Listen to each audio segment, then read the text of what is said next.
Então vamos lá, galera, vamos falar um pouco sobre a questão levantada por Caio Fábio. Todos sabem que aí no meu canal eu sou um admirador de Caio Fábio, um pregador da palavra de Deus, mas que nesses últimos dias se mostrou um pouco repreensível. Por quê?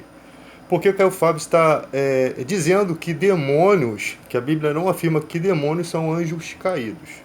Então vamos lá para uma certa questão, que eu já falei isso no outro vídeo, mas vou fazer outro para que os direitos autorais não tenha tirado, porque eu publiquei uma parte do vídeo com ele falando. Então, gente, entende uma coisa, se não são demônios esses que Jesus nos dá autoridade para expulsar, quem são? Né? Os dois fatores aqui que eu vou falar sobre Caio Fábio. Um foi a citação dele sobre paranormalidade, né? Fatores paranormais. E eu expliquei no outro vídeo que não existe paranormalidade, né? Só existe duas classes de pessoas, as que estão no reino de Deus e as que estão no reino das trevas. Quem não é comigo é contra mim, quem comigo não junta espalha, disse Jesus. Em Colossenses 1,13, está escrito assim, que Deus nos tirou do império das trevas e nos transportou para o reino do Filho. Então, consequentemente, quem é nascido do Espírito tem os dons do Espírito Santo, não pode ser considerado paranormal. E quem não é nascido do Espírito, todo tipo de paranormalidade é do diabo. Perceba isso. Eles estão sob o domínio de Satanás. As pessoas estão sob o domínio das trevas. Satanás é o príncipe desse século. A única forma de você pular para cá é aceitando Jesus. Então, tudo que acontece do outro lado de fenômenos extraordinários não pode vir de Deus. Sabe? Do lado de cá, nenhuma profecia de particular elucidação. Homens santos falaram da parte de Deus. Se eu começo a adivinhar as coisas, dizer vai acontecer isso, vai acontecer aquilo, as pessoas vão falar o quê? Esse cara é paranormal. A igreja vai dizer, não, esse cara é profeta. O que você diria? Nenhuma profecia bíblica de particular elucidação, ou seja, homens santos falaram da parte de Deus, ou seja, Deus me revelou. Se Deus revelou, nunca vai errar uma profecia. Se errou, não veio de Deus. Se tentou interpretar e não recebeu a interpretação, não é de Deus. Quando Pedro viu os alimentos descendo do céu, Deus mandava, mata e come. Ele, Senhor, de maneira nenhuma, eu como coisa comum impura. Ou seja, Pedro repreende a ação de Deus. Porque ele estava certo em fazer isso. Ele sendo judeu, não estava entendendo como que Deus vai mandar ele matar e comer algo que a Bíblia, que o ensinamento do judaísmo dizia que era imundo. Quando Deus esclarece a ele, dá a revelação do que se estava se tratando, Pedro considera que tudo Deus purificou, os alimentos e também os gentios, porque até certo momento não se pregava o evangelho aos gentios. Quando Pedro vai lá na casa de Cornélio, leva testemunhas, quando ele volta a igreja o embarga, ou seja, Paulo disse, nós temos o direito de julgar os de dentro, os de fora Deus os julgará. Então a igreja vai em cima de Pedro para fazer o julgamento da sua atitude, se ele continua na fé ou não. É isso que a igreja precisa entender. Julgamento em acordo com a palavra de Deus, é Deus que está julgando. Você está usando a palavra para poder verificar o que está acontecendo. É nosso, é zelo apostólico, cabe a nós. Então, há uma igreja que diz assim, eu sou cristão, mas estou pregando teologia da prosperidade. Eu tenho o direito de julgar isso, porque está se aproximando e tentando modificar o cristianismo. João disse, se alguém vier trazendo outra doutrina, não receba em casa. Os missionários antigamente iam pregando uma falsa doutrina e os cristãos, com aquele negócio de bondade, acolhia dentro de casa um falso pregador que estava pregando a mensagem do inferno. Né? Então é assim que funciona a Bíblia. Leia, estude a Bíblia, porque eu estudo para falar.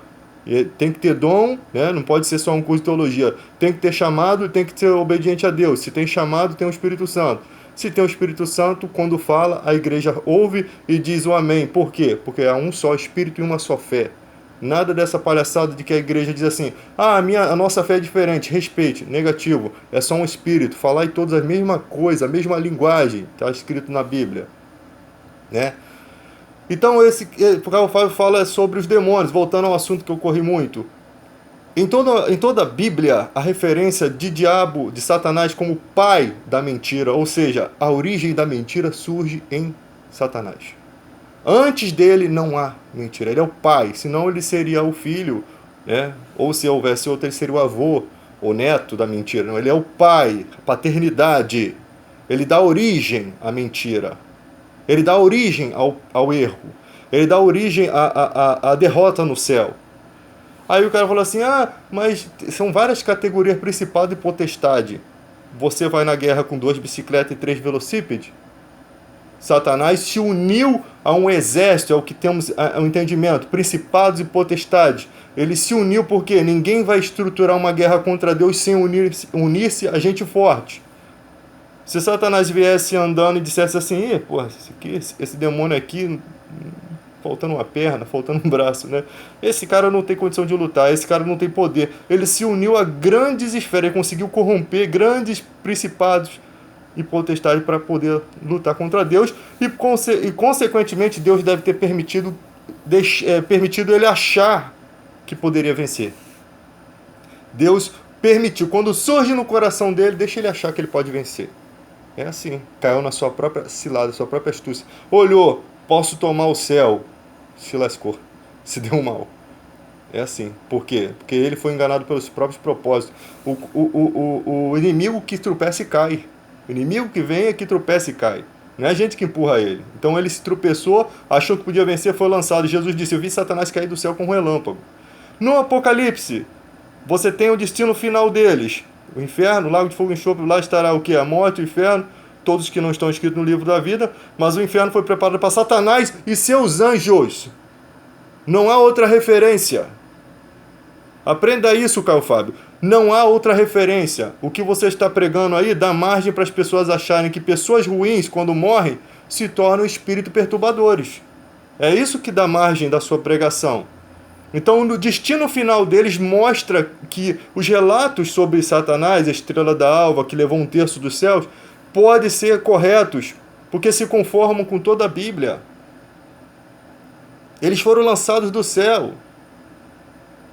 Satanás perturbou Adão. Toda a história, Jesus chama-os de espírito imundo. Por quê?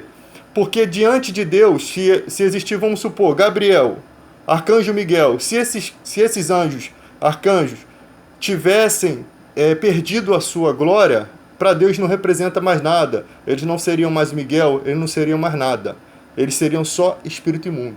Jesus os tratou como espírito imundo, como ensinamento. Não que Jesus não saiba o nome deles, mas Jesus não dá detalhes. Jesus sabe o nome, Deus sabe o nome de todos eles, mas diante de Deus eles não têm mais nome. Eles perderam a sua classificação. E não são mais anjos, são tudo lixo. Você pega lixo na tua casa e você amassa ali uma lata de extrato de tomate, uma caixa de leite, você joga aquilo ali, é o que? Lixo. Você não diz, não, isso aqui é uma caixa, isso aqui é uma lata, não, é lixo. É imundo. É só isso. É tratado como lixo. Então, quando Jesus dá um ensinamento, é para que a gente possa tratá-los dessa forma. Porque a igreja do século XXI está cheio de vícios. Ah, você está com a pombagira, você está com o Zé Perito, você está com o tranca-rua. É essa a linguagem da igreja do século XXI. Jesus, para evitar isso, o trata como espírito imundo. Ou seja, não tem entrevista com vampiro, né? Não tem entrevista com demônio. Não tem entrevista, você não vê Jesus entrevistando demônio, a não ser uma vez, que não é regra. Coisas que acontecem na Bíblia poucas vezes não é regra. Simplesmente ele quis mostrar que havia uma legião incontável que eles mesmos não conseguiam saber, que foi no caso do demoniado gadareno. Qual é teu nome? Ah, ele não falou Zé Pilinta, ele não falou Tranca-Rua, ele não falou Pombageira. Porque se eles existem hoje, eles deveriam existir naquela época. Então, ele diz, meu nome é Legião, somos muitos. Legião de lixo, legião de imundície, legião de espírito imundo. Somos muitos, é incontável. Eles não conseguem saber a quantidade. Somente para você ter a ideia de que Deus não fez aquele homem no sepulcro com aquele tipo de comportamento, de se cortar, de arrebentar cadeias de bronze, de machucar as pessoas. Deus não fez o ser humano assim. Então, e também para que você entenda que dimensão espiritual você está lutando.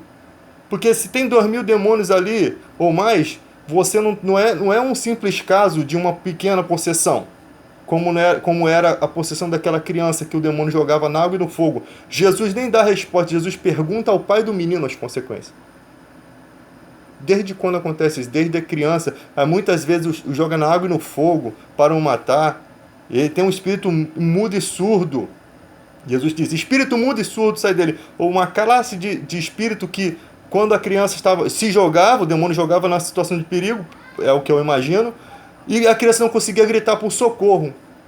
E o pai gritava, filho, sai daí do precipício, você vai cair. A criança não escutava.